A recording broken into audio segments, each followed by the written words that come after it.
یہ نیک عمل ہی ہے جس نیک عمل کے بنا پر انسان کو قیامت کے دن اس کے دائیں ہاتھ میں نام اعمال دیا جائے گا.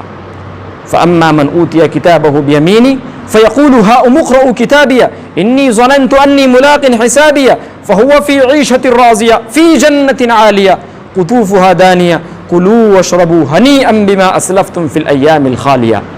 قیامت کے دن جس انسان کو اس کا نام اعمال دائیں ہاتھ میں دیا جائے گا وہ کہے گا لو میرے نام اعمال کو پڑھو.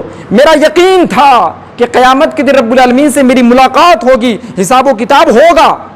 فیقول ہاؤم اقرؤوا کتابیہ انی ظننت انی ملاق حسابیہ فہو فی عیشۃ راضیہ.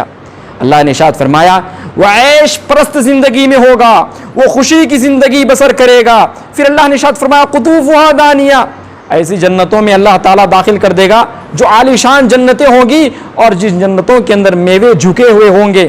اللہ تعالیٰ ارشاد فرماتا ہے کلوا واشربوا ہنیئا بما اسلفتم فی الایام الخالیہ. انہیں کہا جائے گا جنت کی تمام نعمتوں کو کھاؤ, تمام نعمتوں سے بھرپور فائدہ اٹھاؤ, پیو کھاؤ پیو, اس لیے کہ تم دنیاوی زندگی کے اندر نیک اعمال کیا کرتے تھے. بما اسلفتم فی الایام الخالیہ, پچھلے جو تم نے اعمال کی اس کے بدلے میں تمہیں یہ دیا جا رہا ہے. اللہ اکبر.